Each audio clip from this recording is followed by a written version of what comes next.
So this is a question for all the people who have already retired out there.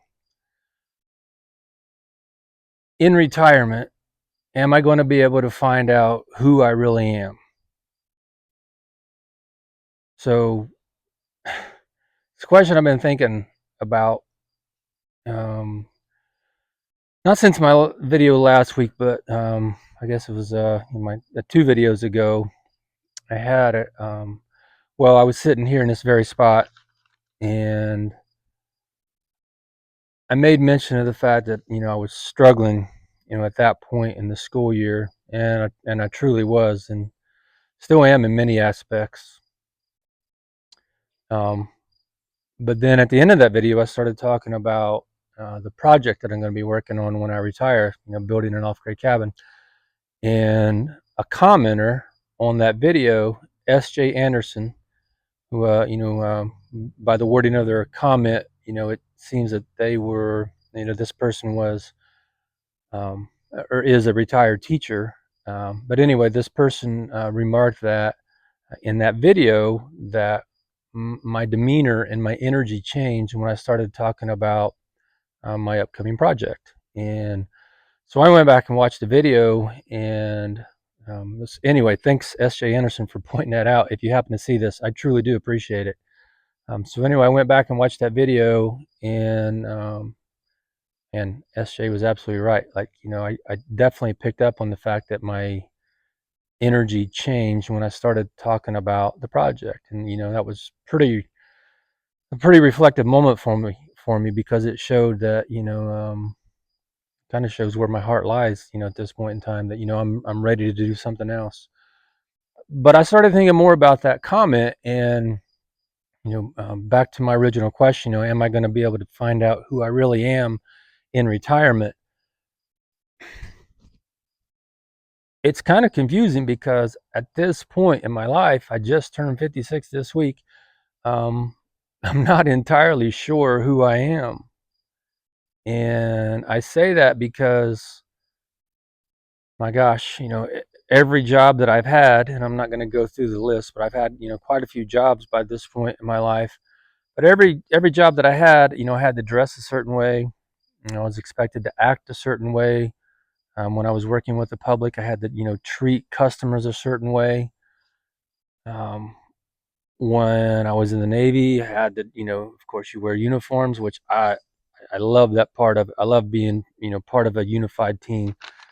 But nevertheless, you had to dress a certain way. Of course, you had to act a certain way. You had to treat people a certain way. So even in moments where, you wanted to say something, maybe in a more common manner, sometimes you had to try to express yourself in a, more formal manner. So so as not to upset, somebody that's higher ranking above you, because you guys know that can lead to a little bit of misery if you treat people that way. But you always had to act a certain way. You had to, demonstrate your military bearing. I'm not complaining about that. I truly love that part of being in the Navy because it kind of made everybody, put everybody on equal ground. But at the same time, you're not really acting like yourself all the time.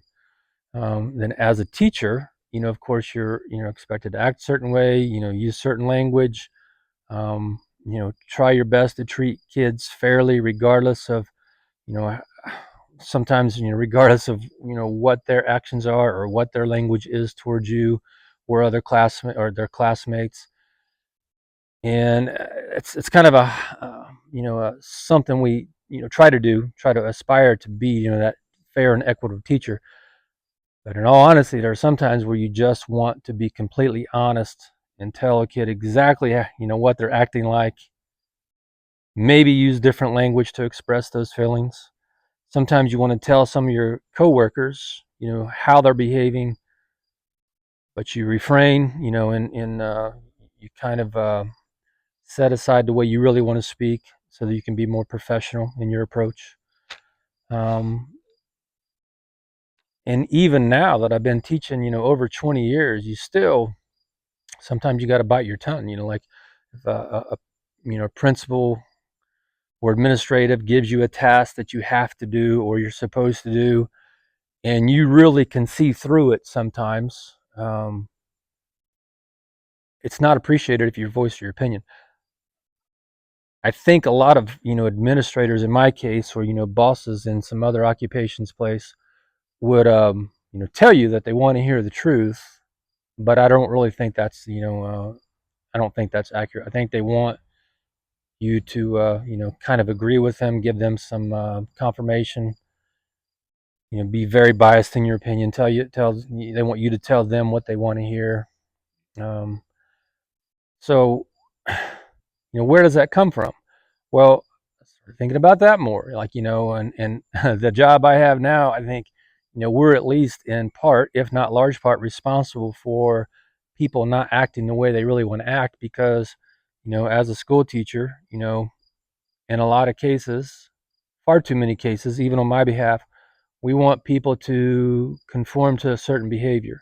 We want people to conform to a certain standard of quality in their work. We want people to conform in the way they treat each other. It's all about, conformity and, not stepping out of, lines, so to speak, not literally in lines, but that's the case too in a lot of situations. We want people to, to walk in straight lines and not, go against the grain to cause disruptions, while at the same time say that we appreciate, the uniqueness of characters and personalities, but I'm not so sure that's the case. So I was made me wonder, like, when I retire, and hopefully that's still in December, although, like I mentioned before, could be May. Either way, it's not that big a deal. But when I retire, and am I going to be able to finally, kind of wipe away the facade of who I'm supposed to be in certain situations and just be more like myself? And so that brings about the question, like, I'm not sure I even know who I am. I think I do, tell myself I do sometimes, but I think there's a big part of who we are that lies beneath the surface in our subconscious. And it's kind of hard to simply say, what you really like. Like, if there was some way we could, kind of watch yourself, look at yourself in a mirror, watch yourself on video all day long, you get maybe a little bit of a better impression of what you're like, but even that wouldn't reveal, what lies beneath the surface, what you're really thinking, what you really want to say, to people in certain situations. So, if anybody out there is retired and you've discovered, a new part of yourself that you maybe didn't realize was there while you were working, while you were conforming to somebody else's expectations, I would really appreciate it if you would drop a comment and let me know, because that's something I'm really looking forward to discover. You know, honestly, like, who am I? Because I've worn a lot of hats, and I think I've had to play the role of a lot of actors in my life, and I would say, some of them I liked, some of them, I wasn't so happy with in the end, and I'm really not sure where I stand with myself at this point. So again, if anybody out there has some experience with this question, and you discovered in retirement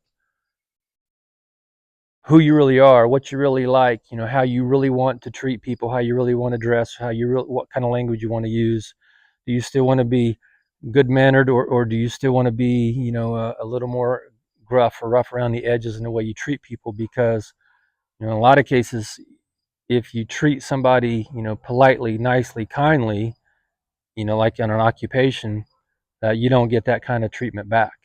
Sometimes people use that kindness against you. They kind of see it as a form of weakness, and they'll take advantage of you. I definitely think that's the case in the teaching profession. I saw it, firsthand in the Navy, other jobs I've had. I've seen it in the students that I have in school. And I can think of some exact examples, but it's not important to go into those. But I see it this year. I see students that are truly, truly kind and want to be helpful, and then other people just, other students may just kind of take it for granted and just kind of brush it aside. So anyway, kind of a short video, but if anybody has an answer to that question, I think it would be really interesting to hear some other perspectives. So if you have a story about how you were able to discover your true self in retirement, please share. And again, thanks for watching. Appreciate it. Picked up some new subscribers, and I truly appreciate it. So thank you to everybody who subscribed and watched my videos. So again, if you don't mind, hit thumbs up and subscribe if you like to. And I'll see you in the next video. Thanks.